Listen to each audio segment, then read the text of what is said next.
Well, Jim, much of that controversy centers around this part of Ocean Boulevard, specifically because starting tomorrow morning, it's going to go to that one-way traffic pattern. Over the past 2 weeks, 5 officers have been able to go through what they consider to be the toughest training exercise they've ever gone through.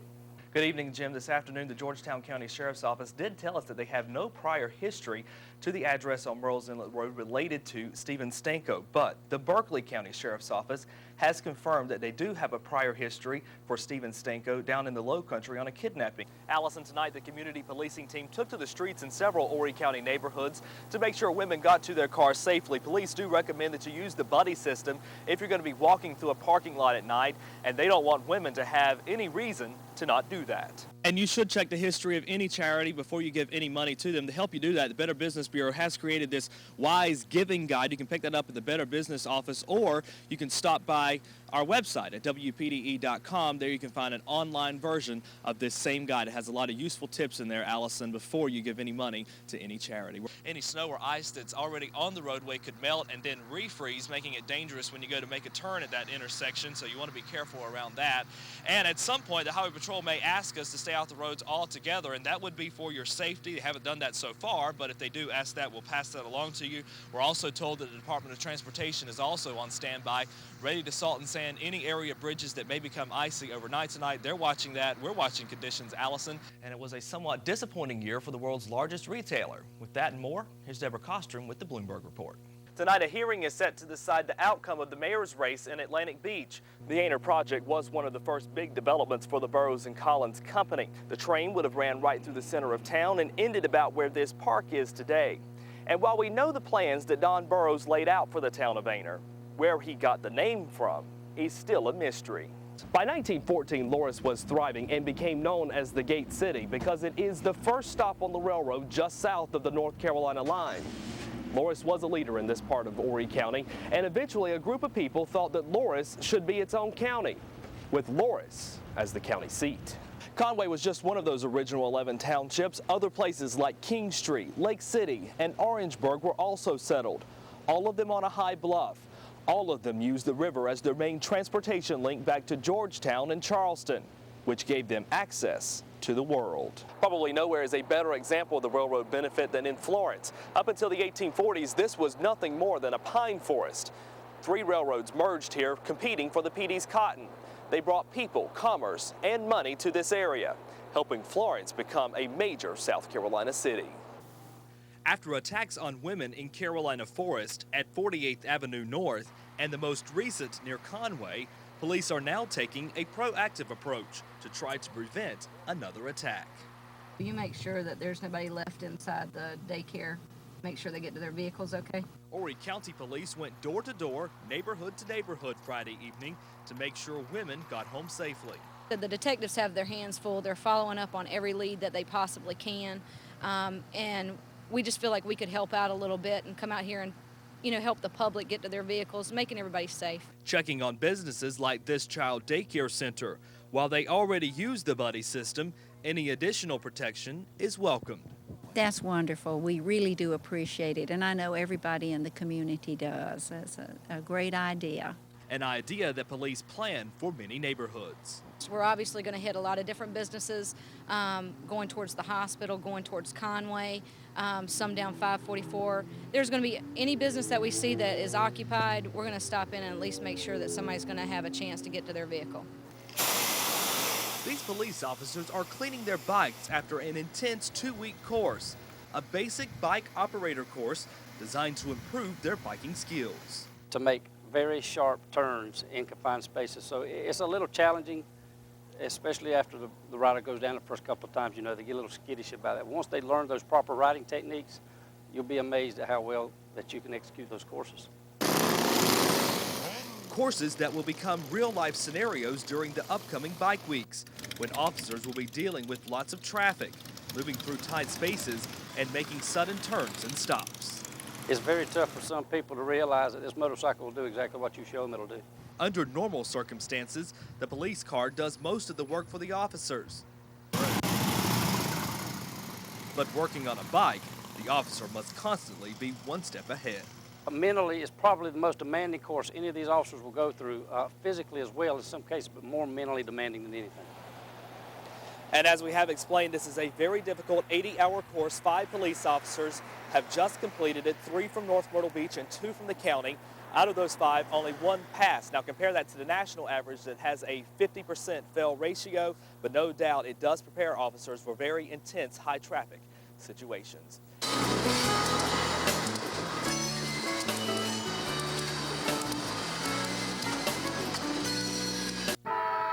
The birth of the railroad in South Carolina dates back to the 1830s. Promoters of the railroad hoped they would bring huge economic benefits to towns across the state, and many landowners lobbied to get the train running through their property and offered their slaves as labor. Most of the planters would enter into a contract to use their slaves to build the railroad right away, build the railroad through their property and get stock in the railroad. Trains were the catalyst for communities starting up and developing in the towns. Sometimes they succeeded and kept growing, other times they died out eventually. And that was the case in areas like Loris, where there were no natural transportation links, and the train depot became a commerce center. There was not a river in that area for people to use for transportation, to get their goods out. And so that spur, that track came down into Erie County. Probably nowhere is a better example of the railroad benefit than in Florence. Up until the 1840s, this was nothing more than a pine forest. 3 railroads merged here, competing for the PD's cotton. They brought people, commerce, and money to this area, helping Florence become a major South Carolina city. That made Florence the logical economic center of the PD area.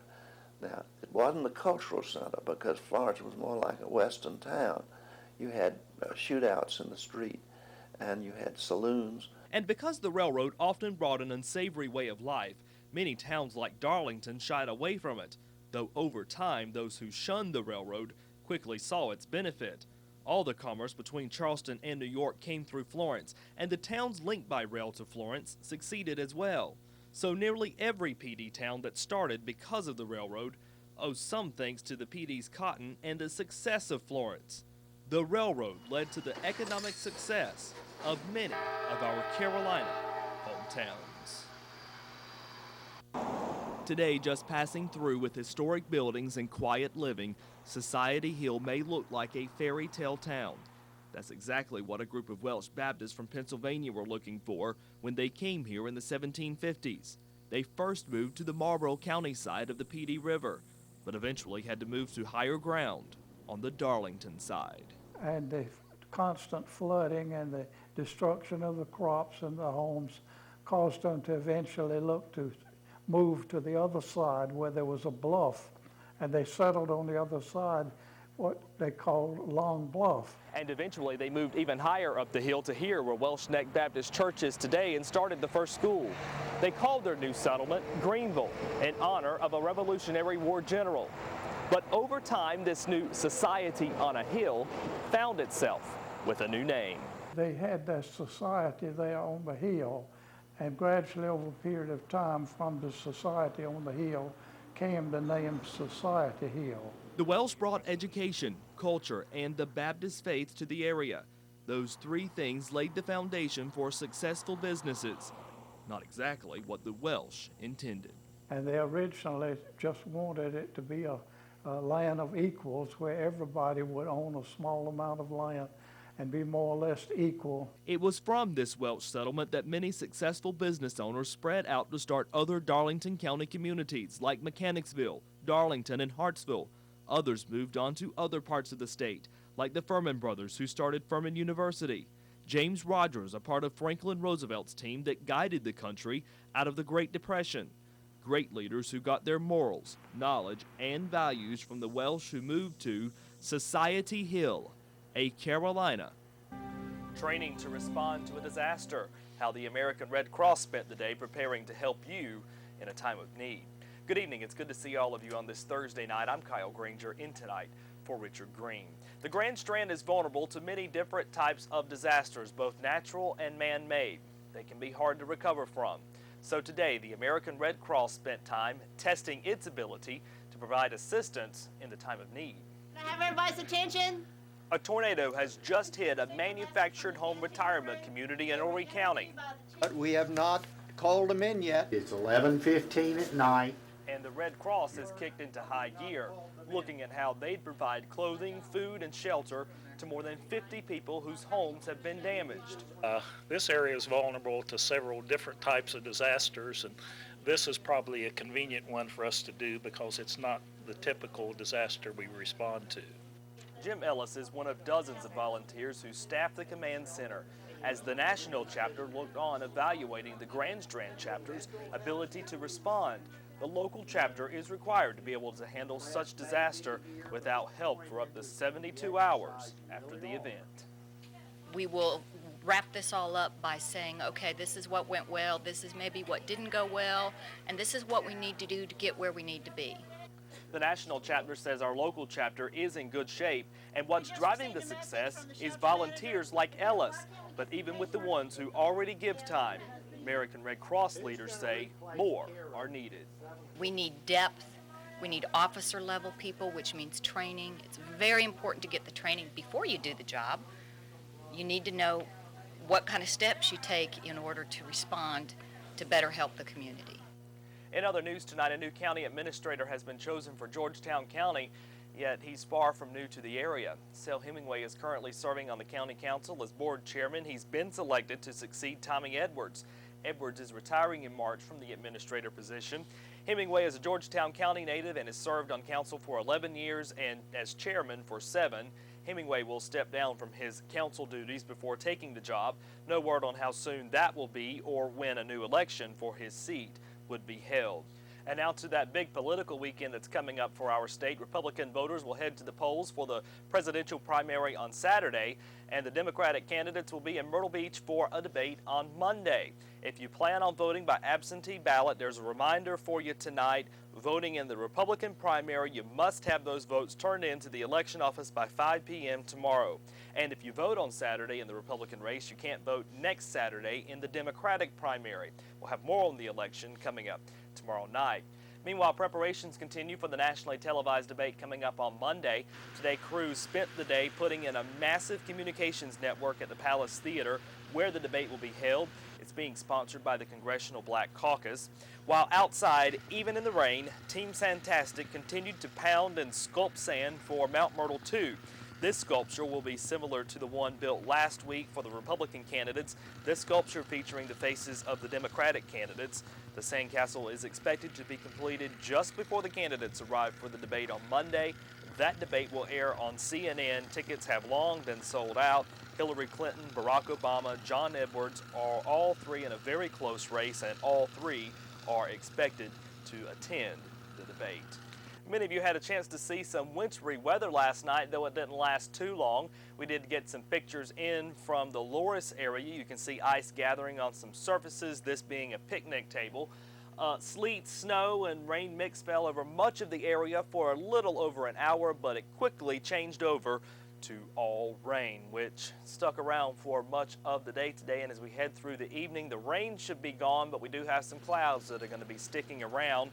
Otherwise, we're going to be seeing mostly cloudy skies. Some fog should be developing after 8 p.m., so make sure you're careful if you're outside driving tonight. Otherwise, cloudy, a low of around 36 degrees. Then for Friday, we'll be mostly cloudy with a high near 54. Then overnight, some rain should develop. Then Saturday, rain is likely mostly before 1 p.m. Cloudy skies after that with a high near 48 degrees. New rainfall amounts could be between 1/4 and 1/2 inch. That is Local Edition for what has been a very busy Thursday. We got it all covered. We'll do it again for you tomorrow. I'm Kyle Grainger. I do hope you have a great evening. Keep it here. Headline News continues. Good night.